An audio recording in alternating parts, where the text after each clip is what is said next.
नमस्कार मित्रांनो, मी गौतम वावळ माझ्या यूट्यूब चॅनलवर आपणा सर्वांचं अगदी मनापासून हार्दिक स्वागत करतो. मित्रांनो, आजचं आपलं कॅप्शन आहे दिशाभूल. आता तुमच्या मनामध्ये नेमके प्रश्न निर्माण झालेच असतील की दिशाभूल म्हणजे नेमकं काय, दिशाभूल कोण करते, का करते आणि त्याला संदर्भ काही आहे का. तर मित्रांनो, या सर्व प्रश्नाची उत्तरं आपल्याला या व्हिडिओमध्ये बघायची आहेत. तर नेहमीप्रमाणे चला वेळ न दवडता आपण हा व्हिडिओ बघूयात. तर मित्रांनो, तुमच्या मनातला पहिला प्रश्न की दिशाभूल म्हणजे काय. तर मित्रांनो, मराठीतला हा शब्द आहे दिशाभूल, की त्याला दुसरा प्रतिशब्द किंवा समानार्थी शब्द ज्याला म्हणूया आपण तो फसवणे हाही होऊ शकतो. किंवा जर इंग्लिशमध्ये बघितलं आपण त्याला, तर इंग्लिशमध्ये दिशाभूलला चिटिंग असं म्हटलं जाईल किंवा त्याला मिसगाईड केलं असंही म्हटलं तरी चालेल.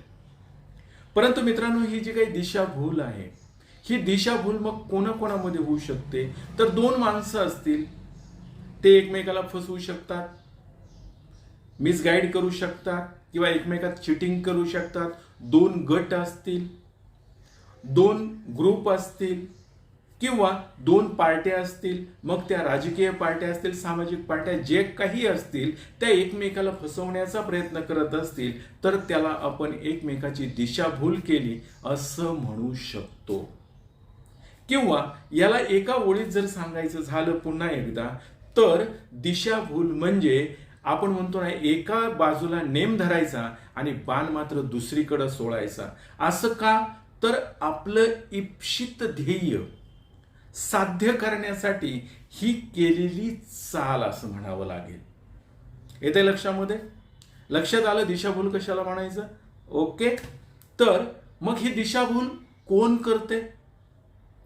तर मित्रांनो, या प्रश्नाचं उत्तर जर द्यायचं झालं तर जसं आपण वर बघितल्याप्रमाणे सांगितलं की दिशाभूल करणाऱ्या दोन पार्ट्या असतील, दोन ग्रुप असतील, दोन गट असतील, त्याचप्रमाणे किंवा राजकीय पार्ट्या असतील, त्याच पद्धतीनं या महाराष्ट्रामध्ये ज्या काही राजकीय पार्ट्या आहेत, मग त्यामध्ये काँग्रेस आहे, राष्ट्रवादी काँग्रेस आहे, शिवसेना आहे. ह्या जर पार्ट्या बघितल्या तर या पार्ट्यापैकी तीन पार्ट्या म्हणजे काँग्रेस, राष्ट्रवादी काँग्रेस आणि शिवसेना, यापैकी राष्ट्रवादी काँग्रेस थोडासा पाठीमागे आहे. परंतु चिटिंग करण्यामध्ये किंवा आजचा आपला जो विषय आहे दिशाभूल कोण करते, तर त्यामध्ये अग्रेसर जर बघितलं तर शिवसेना उद्धव बाळासाहेब ठाकरे यांची शिवसेना आणि त्यांच्या प्रवक्ते संजय राऊत, आणि दुसरं नाव जर बघितलं तर काँग्रेस पार्टी आणि त्यांचे प्रवक्ते किंवा प्रदेशाध्यक्ष म्हटलं तरी वावगं ठरणार नाही, ते आहेत नाना पटोले.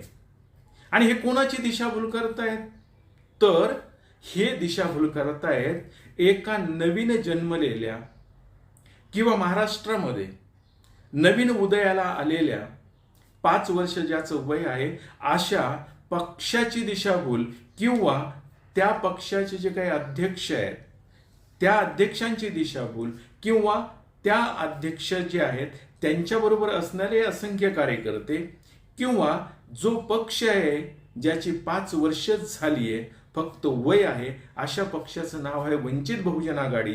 आणि त्या वंचित बहुजन आघाडीला जोडलेला सर्व मतदार असेल किंवा त्यांच्या विचारधारेने प्रेरित झालेला महाराष्ट्रातील त्यांच्या विचारधारेशी जोडलेला जो समाज असेल यांची म्हणा, किंवा वंचित बहुजन आघाडीचे अध्यक्ष आहेत बाळासाहेब आंबेडकर यांची म्हणा, हा काँग्रेस आणि शिवसेना यांनी दिशाभूल केली असं म्हणावं लागेल.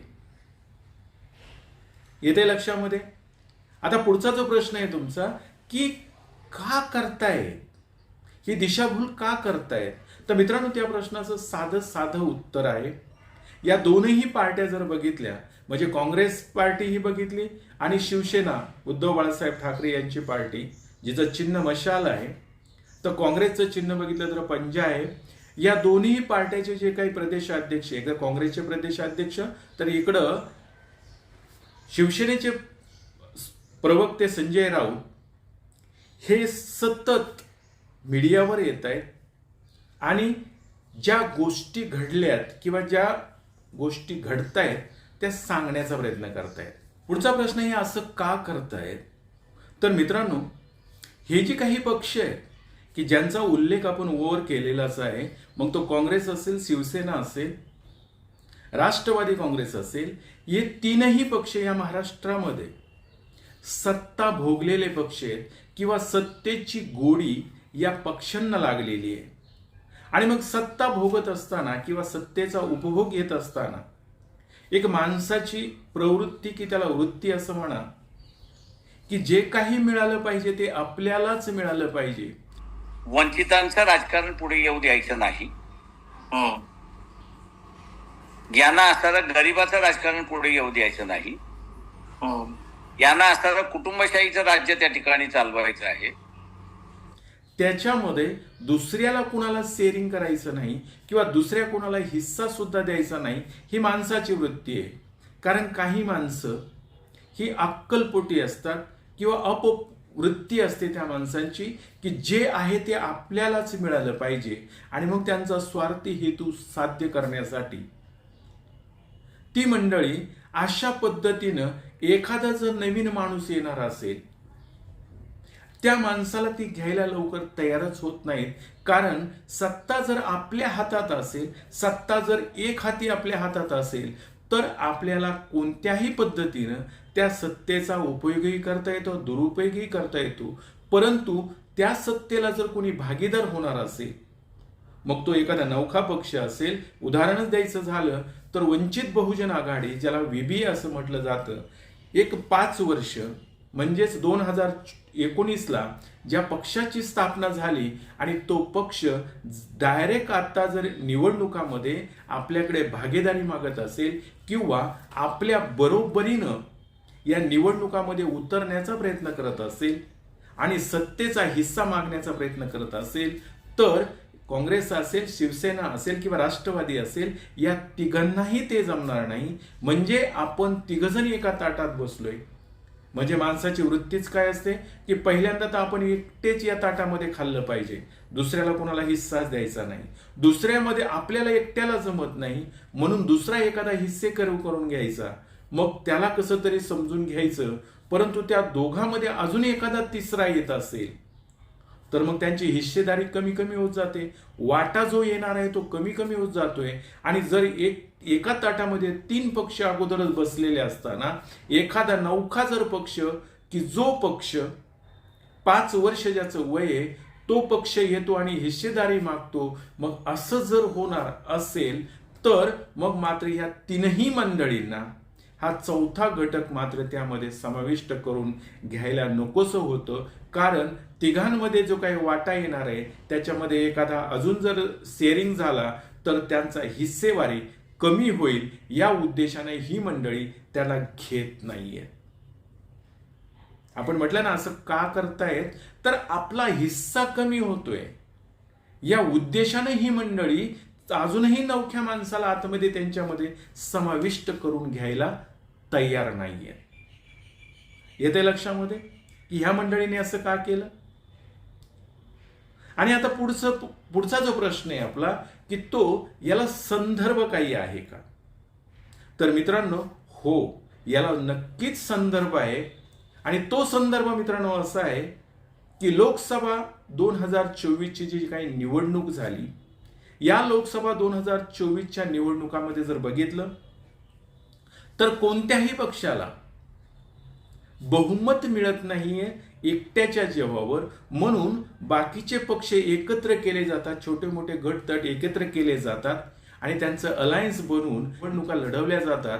आणि ह्या निवडणुका लढवल्यानंतर आपल्याला यश मिळावं या उद्देशाने काँग्रेस पार्टीने देश पातळीवर इंडिया आघाडीची स्थापना केली. तसेच महाराष्ट्रामध्ये या इंडिया आघाडीमध्ये काँग्रेस, राष्ट्रवादी काँग्रेस, शिवसेना उद्धव ठाकरे आणि वंचित बहुजन आघाडी या पक्षाला आम्ही एकत्र घेणारच. काहीही झालं तरी हा पक्ष आता बाहेर राहू शकत नाही, अशी सर्व परिस्थिती असताना किंवा महाराष्ट्रामध्ये असेल वातावरण तयार झालेलं असताना शेवटपर्यंत जर बघितलं तर असं लक्षात येतं की फक्त मीडियामध्ये यामधून राष्ट्रवादी काँग्रेसचे प्रवक्ते असतील किंवा राष्ट्रवादी काँग्रेस पक्ष असेल, हा यामधून थोडासा बाजूला राहिलाय. त्याने आपली भूमिका थोडी सावध भूमिका घेतली आहे. पण काँग्रेस बघितलं आणि शिवसेना जर बघितलं तर यांच्या ज्या काही मिटिंगा व्हायच्या किंवा जागा शेअरिंगच्या ज्या काही मिटिंगा व्हायच्या, याच्यामध्ये सुरुवातीला तर वंचित बहुजन आघाडीला आतमध्ये घेतलंच नाही, मिटिंगाला लवकर बोलवलंच नाही. आणि इकडं मात्र बाहेर जर बघितलं तर मीडिया समोर असं नेरेटिव्ह सेट केलं जायचं की वंचित बहुजन आघाडीला बोलवलं जाते, त्यांच्याबरोबर आमची चर्चा चालू आहे. आणि मग एकदा बोलवलं आणि त्यानंतर दुसऱ्या मिटिंगला बाळासाहेब आंबेडकरांना बोलवलं.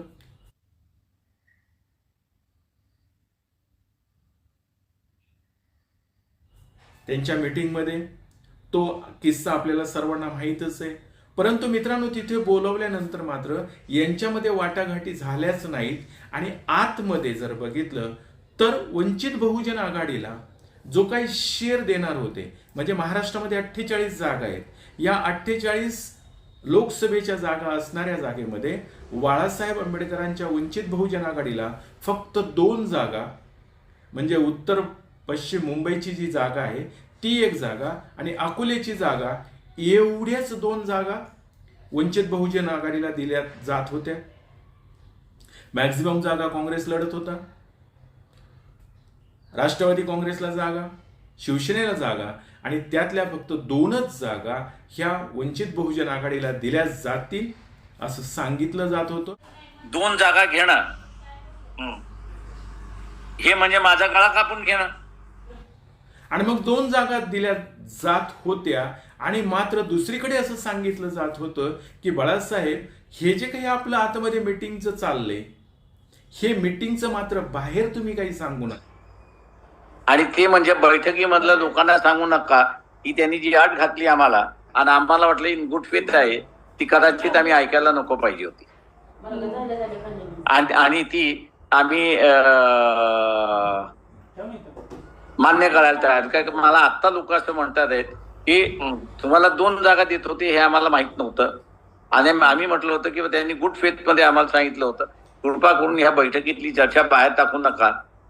आम्ही प्रामाणिक पाळलं, पण त्यांना अप्रामाणिकपणे वागायचं होतं, त्याला आम्ही काही करू शकत नाही. ऐकलं की याच्यामध्ये फक्त 2 जागा घेणार आणि हे आपल्या जागा निवडून आणतील. कारण मुंबईची जागा तर 5-7 वेळा ते हरलेले आहे. अकोल्याच्या जागेमध्ये आतापर्यंतचा इतिहास आहे की काँग्रेस असेल, राष्ट्रवादी काँग्रेस असेल, म्हणजे काँग्रेसचे जे काही माणसं आहेत किंवा शरद पवार जी आहेत, हे कोणत्याही परिस्थितीमध्ये अकोल्यामधून बाळासाहेब आंबेडकरांना खासदार होऊ देत नाहीत. हे पूर्वानुभव असताना बाळासाहेब आंबेडकर मात्र म्हणतायत की मी जर तिथं 2च जागेवर जर इलेक्शन लढवली असती तर मी जे काही सगळं वातावरण तयार केलंय, हा सर्व मलिदा त्यांनी खाल्ला असता आणि मी माझा गळा कापून घेतल्यासारखं झालं असतं. कारण मुंबईची जागा येईल की नाही शंका आहे. आणि अकोल्यामध्ये जर यांनी षडयंत्र केलं असतं तर लोकांमध्ये मेसेज काय गेला असता. ऐका बाळासाहेब काय म्हणतात. असतो दिनार कुठली होती, एक तर नॉर्थ मुंबई की जी 5 वेळा हरलेली आहे, ते 5 काय 7 वेळा हरलेली आहे. ती जागा गेली तर आमचं असताना पूर्ण राजकारण संपलं. हे युतीमध्ये येऊन सुद्धा जिंकू शकत नाही. ऐकलं. आणि मग अशी परिस्थिती असताना मीडियामध्ये मात्र दुसऱ्या बाजूला बघितलं तर शिवसेना उद्धव बाळासाहेब ठाकरेंचे प्रवक्ते संजय राऊत मात्र सतत मीडियावर येणार आणि आम्ही वंचित बहुजन आघाडीला कोणत्याही परिस्थितीमध्ये आमच्यामध्ये समाविष्ट करतोय, आमचाच तो घटक पक्ष आहे आणि काही झालं तरी बाळासाहेब आंबेडकर आमच्या घटक पक्षाचे घटक आहेत, इंडिया आघाडीचे, असं मात्र संजय राऊत मीडियावर नेरेटिव्ह सेट करत होते. आणि हा मीडियावर नेरेटिव्ह का सेट करत होते तर मीडियावर किंवा टीव्हीवर आलेल्या बातम्या ह्या खऱ्या आहेत असा लोकांचा समज होतो. आणि मग जो बाळासाहेब आंबेडकरांना मानणारा वर्ग आहे, वंचित बहुजन आघाडीला मानणारा जो वर्ग आहे, तो वर्ग मात्र संजय राऊत जे काही बातम्या किंवा जो नेरेटिव्ह सांगतायत किंवा जे बोलतायत मीडियावर तेच खरं आहे. आणि पुन्हा भावनिक आव्हान, बाळासाहेब नेते मोठे नेते आहेत, ग्रेट नेते आहेत, त्यांच्याशी बोलावं वाटतंय आणि आता फायनल स्टेजला आलेलं आहे सर्व काही. मित्रांनो, अशा वेगवेगळ्या बाईट्स सतत दर दिवस संजय राऊत देत राहिले आणि यालाच जो वंचितचा मतदार आहे तो भुलला असं म्हणायला हरकत नाही किंवा त्याची दिशाभूल झाली असं म्हणायला हरकत नाही. आता मी जे तुम्हाला व्हिडिओ दाखवतोय ते सलग संजय राऊतचे व्हिडिओ दाखवतोय. आतमध्ये मात्र फक्त 2 जागा देणार आणि बाहेर मीडियामध्ये मात्र आम्ही 5 जागा देतोय, आम्ही 4 जागा देतोय. त्यांनी ज्या दिल्या त्यातल्याच त्या जागा आहेत, पण स्पेसिफिक त्याच्यावर काही बोलत नाहीये. ही जी काही दुट्टप्पी भूमिका किंवा ही जी काही दिशाभूल करणारी भूमिका आहे ही संजय राऊतांनी घेतली आहे का किंवा त्यांच्याच शिवसेनेनी घेतली आहे का असं म्हणावं लागेल. कारण एका ठिकाणी हे संजय राऊत असं सांगतायत की शिवसेना आणि वंचित बहुजन आघाडी यांची अगोदरच युती झाली आहे, त्यामुळं बाकीचे पक्षांना आता काही प्रॉब्लेम नाहीये आणि त्यामुळं ते आता एकत्र येणारच आहे. मित्रांनो, सलग त्यांचे व्हिडिओ ऐका. त्यांनी जी आम्हाला यादी दिली होती 27 जागांची, त्यातल्या 4 जागा आहेत आणि त्या 4 जागांवरती आता वंचित बहुजन आघाडीच्या नेत्यांनी निर्णय घ्यायचा आहे आणि त्यांनी आम्हाला कळवायचं आहे की या 4 जागा संदर्भात त्यांची भूमिका काय आहे. निरंतर बोलणं सुरू आहे आंबेडकरांशी, वंचित सोबत आंबेडकरांशी सतत चर्चा करावी असं ते व्यक्तिमत्व आहे आणि त्यांच्याशी बोललो तर आम्हाला ऊर्जा मिळते. वंचित सोबत आलं नाही तर तुमचा प्लॅन बी तयार आहे का? प्लॅन नाही. बी नुसार तुमचा फॉर्म्युला कसा असेल? आम्ही कोणताही plan A, B, C, D ठेवत नाही. तुम्ही आमच्या बरोबर यायला पाहिजे, आम्ही तुमच्याबरोबर राहू, हाच आमचा प्लॅन असतो. महाराष्ट्रामध्ये आपल्याला एकत्र काम करायचं आहे, हाच प्लॅन A आहे. या देशातली हुकुमशाही पूर्णपणे संपवायची, हाच प्लॅन A आहे. वंचित बहुजन आघाडी आणि शिवसेना यांची आधीच युती झालेली आहे आणि ती युती असल्यामुळे आणि काँग्रेस आणि राष्ट्रवादीची वंचित बहुजन आघाडीला महाविकास आघाडीत समाविष्ट करून घेण्यात कोणतीही हरकत नसल्यामुळे आम्ही असं मानतो की वंचित बहुजन आघाडी हा सुद्धा महाविकास आघाडीचा एक घटक आहे. चुकीचं आहे. काँग्रेस, शिवसेना, राष्ट्रवादी आणि वंचित बहुजन आघाडी, मी पुन्हा सांगतो की वंचित बहुजन आघाडी यांच्यामध्ये जागा वाटप अंतिम टप्प्यात आलेलं आहे. ऐकले? आता दुसरीकडे जर बघितलं तर काँग्रेस पक्ष. आता काँग्रेस पक्ष जो आहे या काँग्रेस पक्षाने देश पातळीवर इंडिया आघाडी निर्माण केली. महाराष्ट्रामध्ये नाना पटोले जे प्रदेश अध्यक्ष आहेत काँग्रेसचे यांच्याकडे ते काम आहे. परंतु कोणत्याही परिस्थितीमध्ये 2च्या वर म्हणजे काँग्रेस पक्षाचे नाना पटोले हे स्पष्ट सांगतायत की आम्ही वंचित बहुजन आघाडीला 2 जागा देतोय आणि त्यांनी त्या 2 जागा जर त्यांना मान्य असतील किंवा चर्चेला समोर या, म्हणजे यांना याच्यातून असं दाखवायचंय की बाळासाहेब आंबेडकर चर्चेला समोर येत नाहीये. आणि दुसऱ्या बाजूला जर बघितलं तर चर्चेमध्ये गेलं तर यांना 2 जागाच्या वर द्यायला तयार नाहीयेत. आणि नाना पटोलेंनी दरवेळी असं सांगितलंय की आम्ही बाळासाहेब आंबेडकरांना आव्हान करतोय की तुम्ही वंचित बहुजन आघाडीनी या इंडिया आघाडीमध्ये यायचंय आणि तुम्हाला जे काही प्रस्ताव देतोय आम्ही तो प्रस्ताव आम्ही शेवटपर्यंत ठेवतोय. आणि नाना पटोले ज्यावेळेस अकोल्यामध्ये सभा घेतात, अभय पाटील म्हणजे काँग्रेसचा उमेदवाराचा फॉर्म भरतात आणि ती सभा घेतात, त्यामध्ये सुद्धा सांगतात की या भारत देशाचं संविधान जर वाचवायचं असेल, संविधान जर बाबासाहेबांनी लिहिलेलं आहे आणि ते जर वाचलं तर बहुजन वर्ग जो आहे याचे हक्क अधिकार अबाधित राहतील. मग त्यामध्ये मी सुद्धा सुटत नाहीये आणि कोणीच त्यातून सुटणार नाहीये. म्हणून तर आम्ही बाळासाहेबांना आव्हान करतोय की बाळासाहेब तुम्ही आमच्या बरोबर या, तुमची जबाबदारी आहे संविधान वाचवण्याची. आणि त्याच वेळेस तिथे असलेल्या भीमसैनिकांना नाना पटोले सांगतायत की तुमची सुद्धा जबाबदारी आहे खरं काय खोटं काय हे लोकांपर्यंत पोहोचवण्याची. आणि मित्रांनो, त्या व्हिडिओमध्ये मी तुम्हाला त्यांचे सुद्धा व्हिडिओ आता मी तुम्हाला सलग दाखवतोय 2-3 की त्याच्यामध्ये त्यांनी असं सांगितलंय की बाबासाहेब आंबेडकरांनी आम्हाला दिलेला आहे हे संविधान वाचून आणि लोकशाही वाचून हे काँग्रेसची जबाबदारी आहे. त्यामुळे मी आज अकोल्यात येऊन त्यांना पुन्हा दोस्तीचा हात पुढे केलेला आहे. त्यांनी प्रस्ताव द्यावा 2 जागेचा. मी काँग्रेसकडून आमचा तयारी आहे. मध्ये वास्तविकता समाजाच्या समोर मांडून, जनतेसमोर मांडून लोकशाहीच्या या पर्वाला आम्ही सगळेजण जिवंत ठेवण्याची जबाबदारी आपली सगळ्यांची आहे. आणि म्हणून या लढाईमध्ये आपण सगळ्यांनी सहभागी ताकदीनं व्हायचं आहे. आणि म्हणून मी विशेष करून आज महाराष्ट्रामध्ये जी हलचल चालते त्या हलचलीचं हे केंद्र आहे, विभाजनाचं केंद्र आहे. हे केंद्र थांबलं पाहिजे. भीम सैनिक इथं बसलेली आहेत.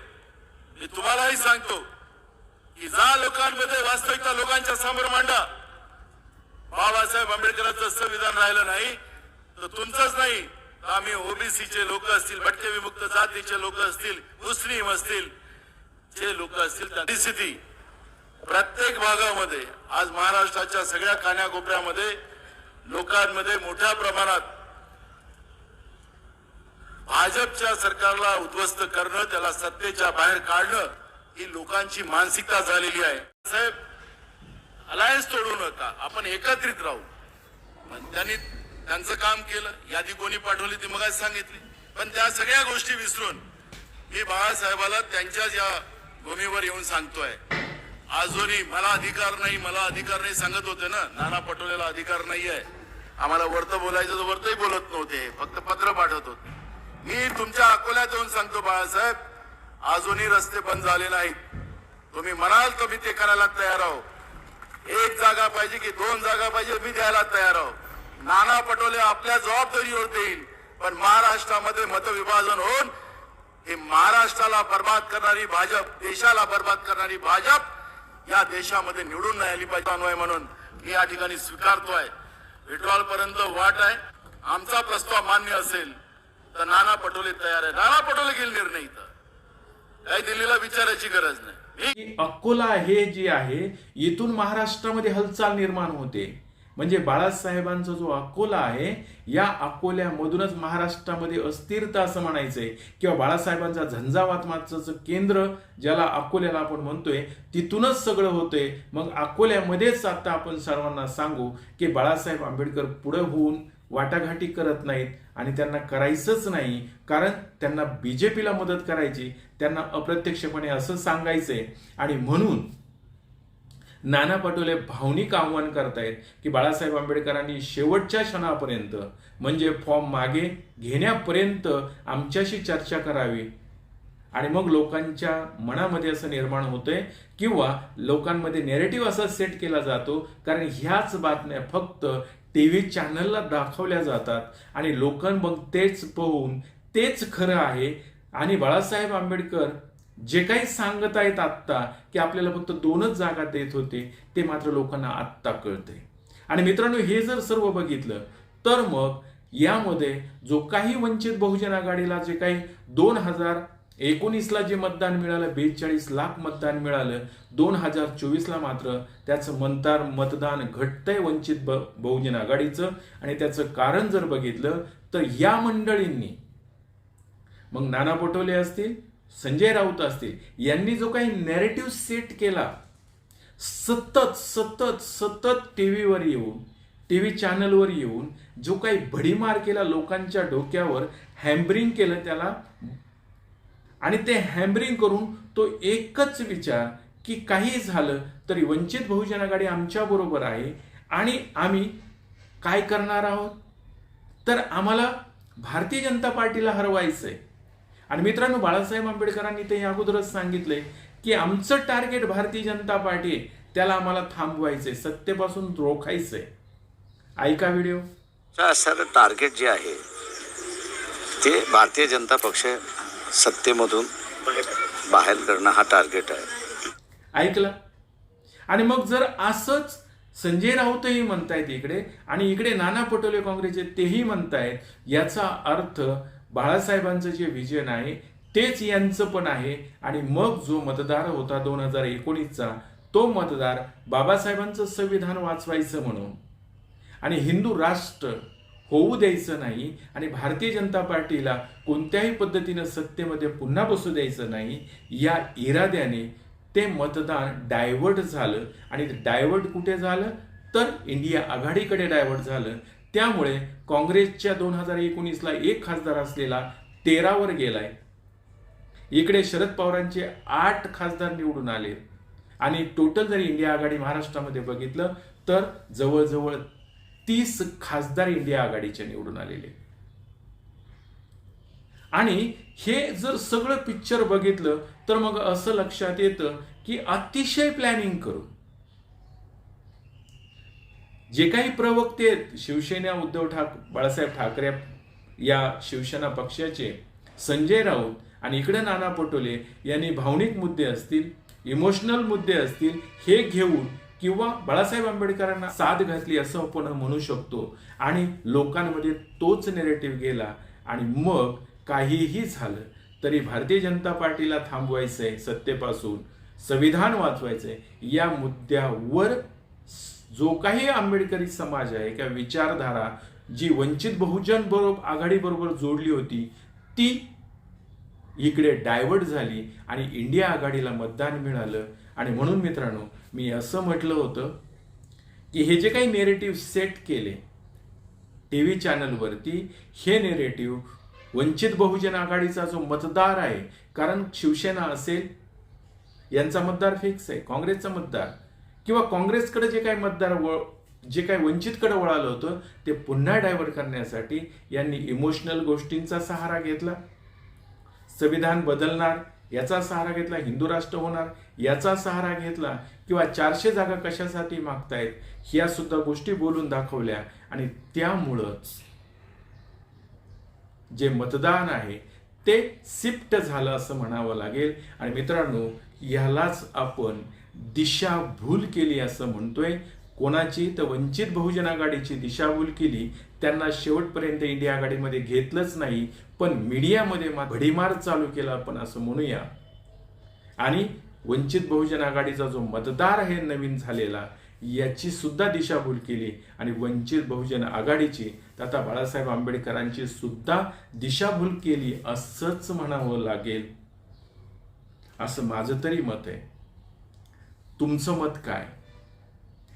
जर तुम्हाला हे माझं म्हणणं पटत असेल तर हा व्हिडिओ नक्की लाईक, शेअर, सबस्क्राईब करा आणि पुढे पाठवा आणि कॉमेंट्समध्ये लिहायला मात्र विसरू नका. एवढं बोलतो आणि थांबतो. धन्यवाद.